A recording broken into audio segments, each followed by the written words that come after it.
Welcome to the Wealth Planning for the Modern Physician podcast, hosted by David Mandell, an attorney, author, and OJM Group partner. We share real-world financial lessons from physicians and insights from experts to impact your bottom line. Check the show notes to get a free copy of our newest book, Wealth Strategies for Today's Physician. Now, over to David. Hello, this is Dave Mandell, host of the podcast. Thanks for joining us. We've got a repeat guest. I was so impressed and interested with Dr. Pierre when we talked to him earlier in the season, and that should be episode 11 for those going back. And if they didn't see or listen to that's a terrific episode where we talk about his background, all the different entrepreneurial ventures he's been in, what he's learned, how he's been coaching physicians, a lot of good stuff, and about his podcast too, because he's got one, which by now, as we do this, I may already have been on. And referencing that podcast, there were so many, I did the research for that original episode. I saw so many episodes on interesting topics. I said, I wanted to do another episode where we dive in to some of the specific things, because I thought they were tips or insights or pieces of advice that I want my audience, you folks, to take advantage of. So let me give you Jude's bio, and then we'll jump in.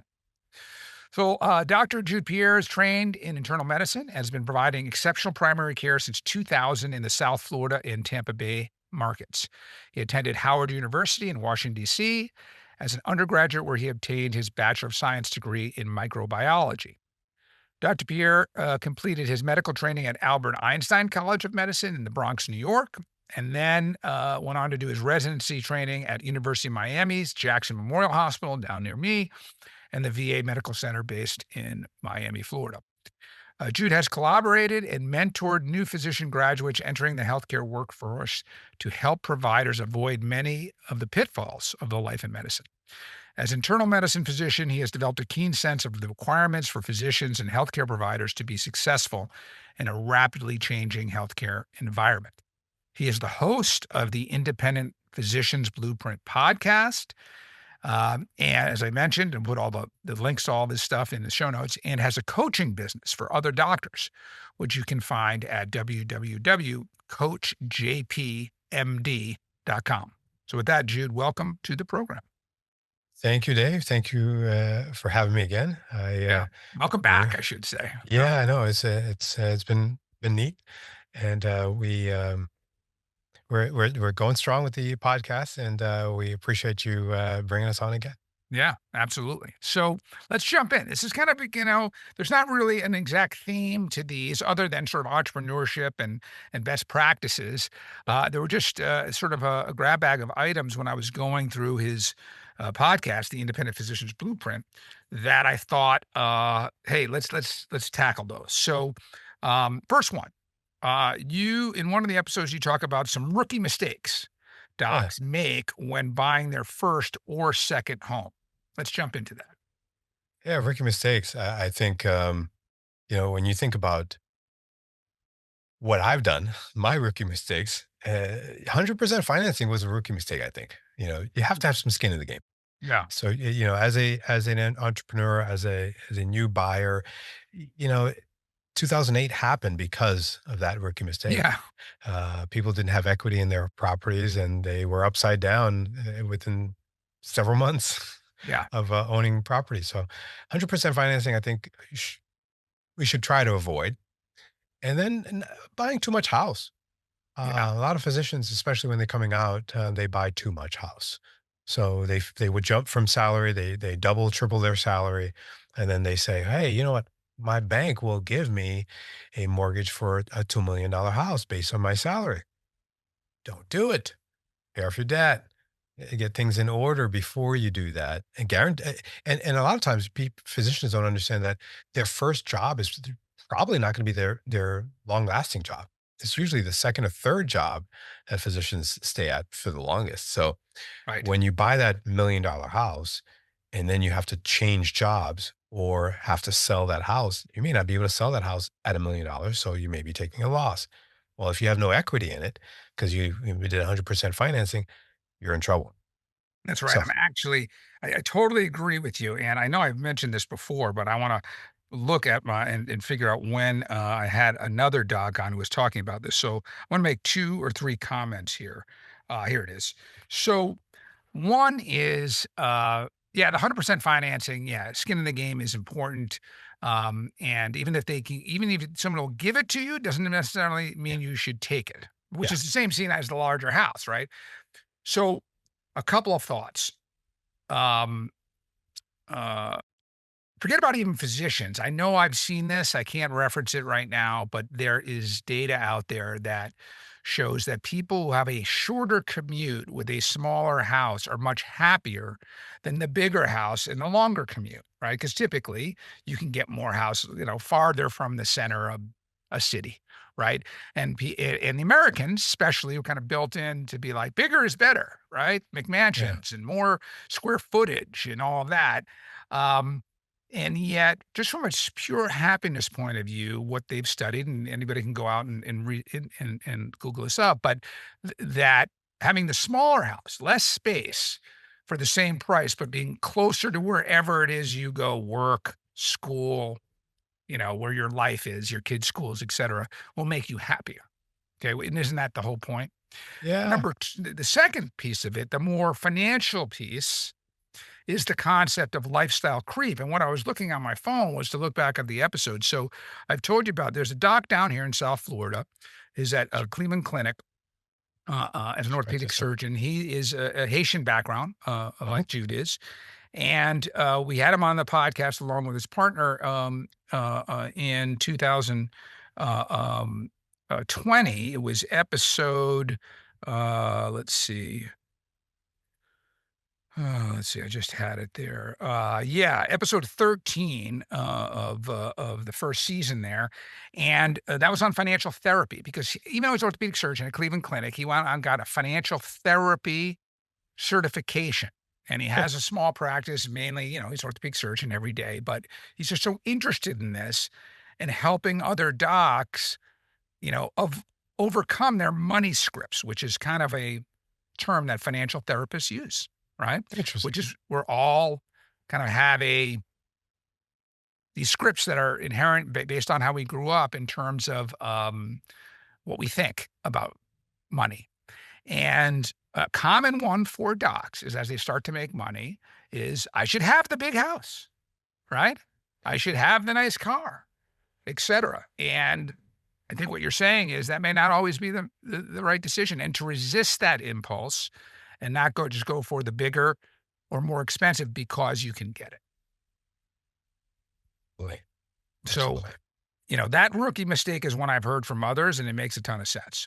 Okay. We're going to move from anything else you want to say about there? We're going to move on to another topic totally different. No, we can move on. Okay. Lots of things I could say around there, but Yeah, yeah. I'm sure there are other questions. We got time.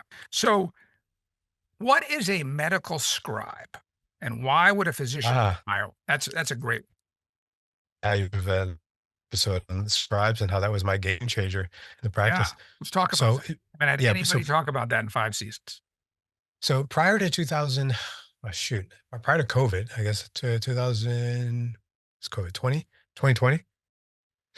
I had the idea, first of all, before COVID, before I used to take Fridays off just to catch up on my notes because in the managed care world, Medicare Advantage world, every 6 months we need to document all the patient's chronic conditions. And some of my patients are 80, 90 years old. They've got a lot of chronic conditions. Right. And Medicare doesn't pay us based on whether or not we see the patient. They pay us on what chronic conditions they have. So if a patient has diabetes, high blood pressure, hyperlipidemia, certain conditions, Medicare will reimburse you based on those conditions. And if you don't document those conditions, Medicare basically says, the patient doesn't have those conditions anymore, so we're not going to pay you next year for those things. So it becomes very important for us. And can I document chronic conditions, 10, 15 diagnoses in a patient in a 15, 20-minute visit? It's very difficult. Right. So what I did was I said, what can I do? What's the one thing I can do such that by doing it, it would make everything easier and necessary? said, let me hire a scribe. I had been hearing rumbles of having a scribe in the room. I've seen orthopedic surgeons. I actually may have seen one of the doctors or dentists that I was going to having the scribe. He was just standing there and she was just writing everything. I'm like, oh, that's pretty impressive. How do I get one of those? So Yes. I ended up hiring a medical assistant, and I start here because there's a reason. It's a longer story. So I hired a medical scribe. She happened to be a medical assistant who was a pharmacist. She knew the lingo. She was very efficient, and she would follow me in every room. Every room I went into, typed some notes. I would tell her what to do. She would do the orders. I was able to be done with my actual visit within 5 minutes. She would then go But you back in weren't the going back. back and writing things down and then talking to the patient. It just made your actual No, time more I was focused actually and everything. face to Yeah. face. Yeah. Yeah. Face to face with the patient. She was in the room. She was dictating and I was even dictating the physical exam findings to her. So she would actually do that. And it was awesome. Then COVID hit and she ended up leaving practice. And I went back to writing my notes again. And I said, whoa, I can't do this anymore. So I looked for, and just to back up a little bit. So this medical scribe was able to finish my notes by the end of the day. We have 72 hours to finish notes.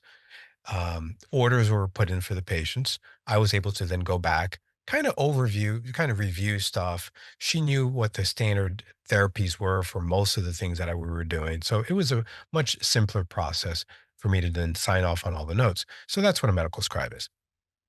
And Fast forward. Uh-huh. yeah, oh, no, go ahead. No, I was going to say, fast forward to today. Yeah.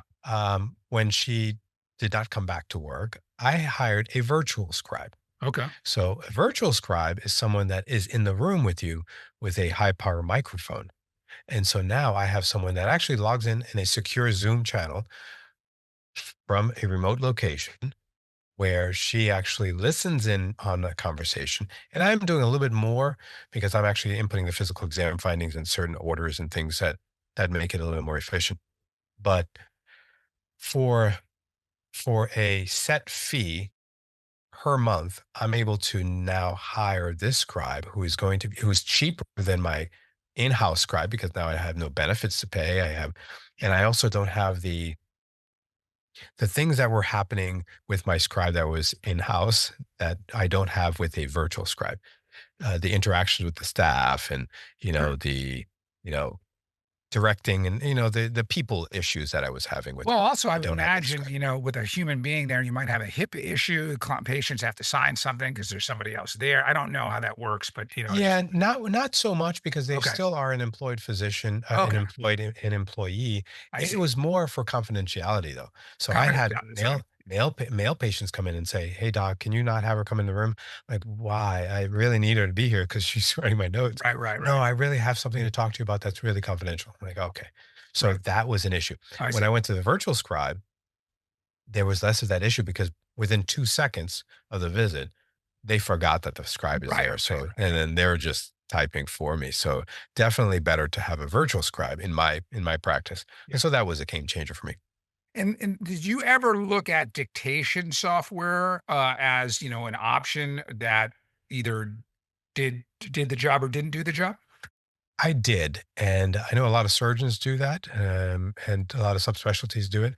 The problem with that for me was that I still would have to go back and review the dictation. And once I was done with the bulk of the note was done, I didn't want to see that note again on another day after it was transcribed. There is OCR technology, the optical character recognition technology that can write what you say. It's about 80% 80% accurate. I didn't want that. There's also AI now. So Yeah. there's AI scribes that can dictate your note based on what you're saying, and they actually summarize everything. Um, I'm not sure about that yet. I don't. I'd prefer a virtual scribe a human being that I can talk to and not have to correct. So And you started this story with, hey, I used to spend Fridays, yeah, which is 20% of a work day. Now, again, you might work 6 days, so it's 16%, whatever. yeah. It's a huge piece of work week. Doing that, and why? So circling back to that, by using a scribe, does that make your Fridays now you can see patients and your income is higher and it pays for that scribe many times over? Do you use that time for other things? How much of it have you been able to get back? So yeah, I use that time for other things at this point. And I do see patients on occasion, but I also open up the office to lab draws. I'm doing other ancillary things on Fridays that allows me to connect with the patients and provide a better patient experience for them. Um, but the days that I was, scribing or typing my notes are gone. I mean, I'm just reviewing things, and because of the way we do manage care, we don't necessarily have to have the 5 days a week to see patients because if we see more than 12, 15 patients in a day, that's a lot Right. because of the way we get reimbursed. And that's a great, it's a great segue, um, for my next question. And this is, for the docs watching, listening, who generate significant, um, revenues from Medicare Advantage. You had developed a money tree series on maximizing the financial benefit from that payer. Yep. Can you share some tips on that for those who are watching, listening? And again, if you are, also watch and go back to my conversation with Jude in our first conversation. Could we get into this a little bit there? But can you generate a couple tips based on your series, your course on that?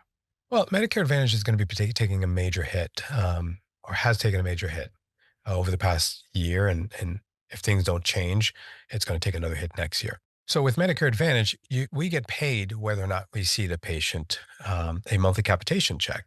So that is more than a patient that is being seen in a fee-for-service environment where you'll get paid for every time you see the patient. If you manage the patients well, then you can get a bonus check or you can get a surplus check from the insurance payers. So that is dramatically different than the traditional model of care. And I think is what Medicare is trying to do to help incentivize providers to care for patients and to manage the patient populations. Because if you care for them, they don't go to the emergency room, they don't get admitted to the hospital, they prescribe generic medications, you don't do unnecessary procedures, then there is a surplus of monies at the end of the month to distribute amongst the primary care providers that are caring for the patients.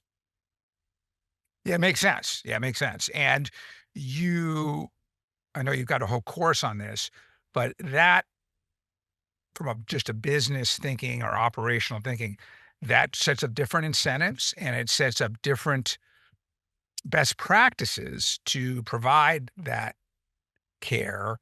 Meaning, I'm just going to come up with an idea here, right? Under that system versus fee for service, you might be more incentivized to spend a little more time with the patient Yeah. to make sure that you're understanding what's going on and thinking a little proactively so they don't end up in the whatever ER or coming back 2 or 3 times, not only, again, because you have the best interest of the patient at heart, but also because financially, if they come back, it's just eating into your profits too, That's right? correct. Versus the other, fee for service model, again, assuming best interest in the patient, you always want to have that assumption there. But that the incentive, even with the best, oh, just come back next month and I'll see you again, right? Because you're going to get Yeah. paid again, right? Yeah. So that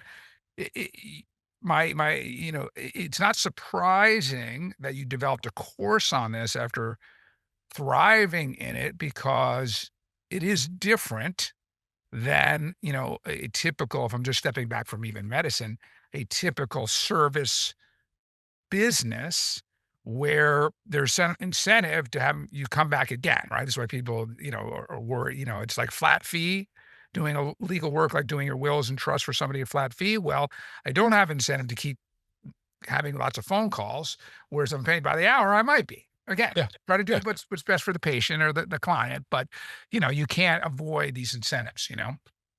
Um, so that it's a whole course that you've developed on that. So that's Yeah. great. Um, so you've talked on your podcast with a number of docs about burnout. Yeah. You talked about your own stories to some degree, but also other physicians, and we haven't gotten into that too much yet. I mean, a little bit. Yeah. But so can you give some, practical tips that you've gleaned from yourself and some of your physician colleagues about that topic? Yeah, I think most of the physicians that have come on, or most of the specialists or the thought leaders that have come on that talked about burnout is really centered around sharing and connecting. I think physicians tend to not share and not connect when they're stressed out, and they kind of isolate. And that is the worst thing you can do if you're stressed out. And I learned that. Um, it's just being in a community, being with and part of someone or something. Maybe that's even bigger than you, whether it be connecting with friends, family, connecting with a spiritual connection in a religious way, a church family. Sometimes I even ask patients. I have patients that are depressed that come in, and the first thing I ask them is, "How's your family? How are your kids doing?" "Oh, I don't talk to my son. Oh, I don't talk to my daughter. They're in California or they're in New York." And I said, when are you going to go see them?" "Well, I don't know." So I can see that there is a longing for connection, and I think physicians that are type A, can do everything themselves and don't need anyone else, those are the ones that need to realize that they need to connect. Um, and so that's one of the things I see. And the other thing is a mundane thing, and I didn't realize until my pains and sufferings that I wasn't getting a haircut regularly. Interesting. So I started to, I had a barber, and he used to always say, "Why do you wait till the last minute?" I'd go a month or two and not get a haircut. Now I get a haircut every 2 weeks. Yeah. And there's something about taking care of yourself, whether it be getting your hair done, or doing your nails, doing something for yourself Yeah. is important. Yeah, And it's a so, great insight. And I think those places typically are also social, right? So, if you get your haircut every 2 weeks, you're seeing somebody 25 times a year and you got to talk for 30 minutes and they get yeah, to know you. And, you're shooting the breeze with somebody pretty often who's seeing you regularly. And, there's other people working there and, it becomes kind of a social thing if yep, you let it as well. yeah, So it's not, it seems small, but it actually could be tied to your first point as well. yeah. And it's interesting because that same person I connect with and coach. So Ah, he actually started off when I first started seeing him. He had just come out of barber school, and now he has his own shop. And he went from one barber to two barbers. Now he's got a full set of 10 barbers in his shop. And yeah. I asked him about his finances and how he's doing, and he says, "Well, I'm doing great, and I think I want to go do this, and I want to go sell this." I'm like, "No, focus, Yeah. Yeah. focus on the shop." Yeah. So, and the third thing is physicians need to know their worth. Yeah.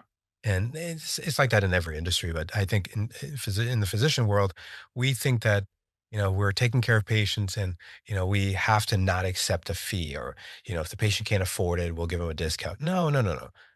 Your time is valuable. Yeah. Consultants or people who come for your time, they need to understand that your time is worth X. Yeah. And so know your worth, and don't be ashamed of it. Don't be Yeah. shy Yeah. of showing your worth. Yeah. Yeah. That's right. Um, um, I agree with all of those. That's really interesting stuff. So, um, last topic we'll talk about, because again, I know you have a lot of material on this, and it's something we touched on your personal experience with real estate as an investment, Yep. and a tool in wealth creation in the first episode we talked. Um, but you also weave that somewhat in your coaching and talk about passive income and this and that. So just give us a couple of insights in terms of things you would talk to docs in your course about, or that you've mentored other physicians about. So I think one of the things that I'm a big fan of, and I learned this from my mentor, is owning the building where you practice Mm. is something that I would recommend all physicians do. If you're a specialist, a lot of specialists are getting surgery centers or involved in doing surgeries in their own offices. Yes. That piece of real estate is really the value of your practice. So you should own that building where you practice. Now, if you work for a hospital corporation, it may be more difficult. But if you're an independent physician, which I promote and I try to help people understand that they can do, consider owning it. Consider owning the practice. And because that was my biggest investment, where I actually was renting for a number of years and realized how much the rent was, ended up purchasing a building, building it out, and I've had it for 15 years. And now it's worth something. Right. And if I wanted to sell it, if I wanted to lease it back, and if I wanted to sell it and buy another building, I could. Those are things that that doing that affords you. And physicians need to also understand that if you don't own that practice, then the value of your practice is much less. Because once you're gone, your value of practice is nothing. But if you own the location, you can hire another physician, you can hire a mid-level, you can keep the building going and pay yourself rent. That's right. And if you're going to be in the same space, or the same neighborhood long term anyway, why not get the equity of it? Although, I do want to say that if you want to drill down for the viewers and the listeners into real estate, I have two great guests, one from season 3, Trisha Talbot, and one from season 4, Colin Carr. And these are both real estate brokers, agents, who all they do is represent physicians and medical practices. Mhm. And we get into, questions like in those episodes, rent versus own, because there's some times where you don't want to own, especially if you don't know if you're going to stick around for a long time, or Yep. there are some other issues. And if you are going to renegotiate a rent or look around and purchase a property for the long term, you want to do that process properly because it's a big investment. You want to be smart about it. And we get into some really good insights of how to do that and how to find an agent you can trust who's really looking out for you. Yeah. So there's there are, even within that piece of advice, there's a lot of success factors to do that right. Absolutely. Again, you can get lucky and just buy a building, and have a bad agent and make a bad deal and do everything wrong, and it still appreciates. Yeah. And now you're a genius. Uh, um, but why not be more efficient? Because sometimes, you might be purchasing and then there's a downturn in the market and you don't want to be underwater or anything like that. So Yeah. being smart about this. So I would encourage folks not only to take Jude's advice, which is great advice, but to drill down into those 2 episodes from prior seasons with some subject matter experts. Anything else, sort of entrepreneurial as a last thought before we wrap up? I think it's making sure your personal finances are in order. I think that's one thing that we sometimes overlook as high income earners. Yeah. And just if you have a plan, have a personal plan that aligns with what you want to do with your wife or your partner or wherever you're with. And if you don't, then just have a plan for personal. Because what I find is a lot of physicians don't have that plan. They have a great business plan. They know how to grow the business, but then they're on the personal side, they're making poor decisions. I have I'll give you a story, quick story. I had a drug rep come from a large pharmaceutical company come to give us lunch, and he said, "Yeah, I'm about to get married. My fiance is pregnant, and I'm just looking for good advice." Oh wow, okay, you come to the right place. Yeah. So what's going on financially? And do you have, yeah, I have but I have a car and I have my own, the company gives me a company car and I also have a car. Like, what do you mean you have a car? Well, I'm making payments on a car. Like, sell your car. You have 2 cars. You have 2 cars. One you're making payments on that you're not using. Yeah. Sell it tomorrow. So simple things like that. Yeah. Manage the personal side first. That piece of advice saved them what, $6,000, $7,000 a year.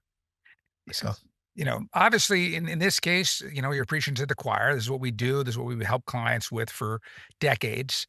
I went to UCLA for grad school, and the famous coach, John Wooden there won 11 all right. championships. He said a a failure to plan is a plan to fail.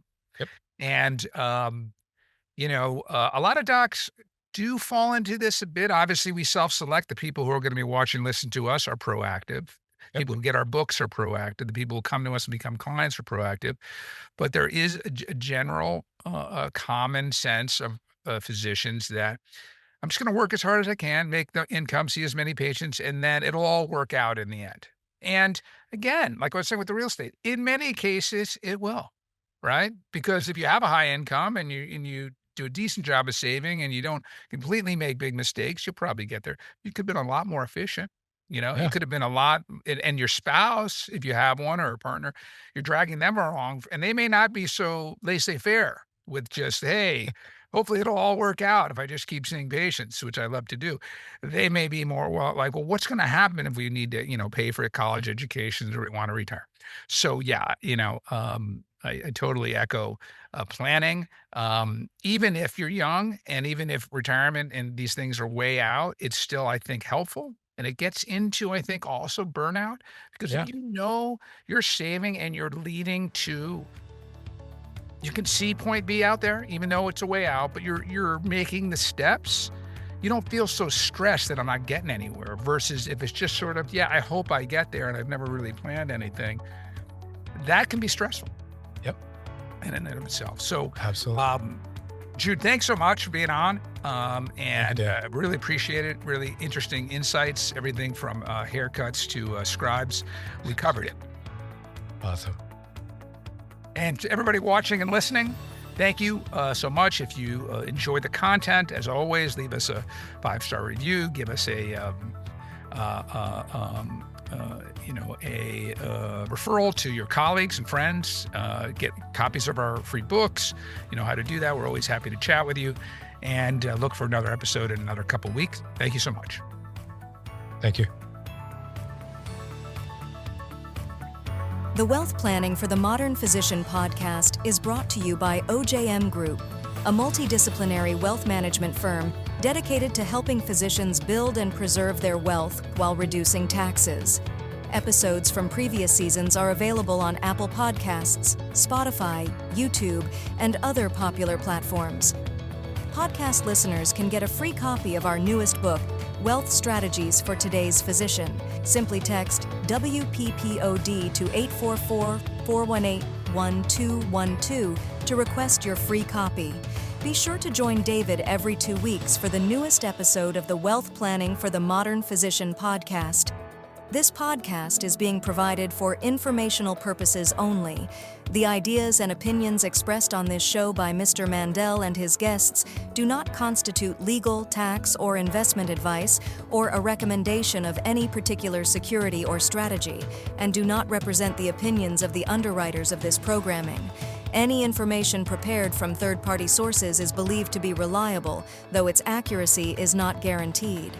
Opinions expressed in this commentary reflect subjective judgments of the speakers based on conditions at the time of recording and are subject to change without notice. Listeners should seek the input of their own financial, tax, and legal professionals before acting on any of the information provided.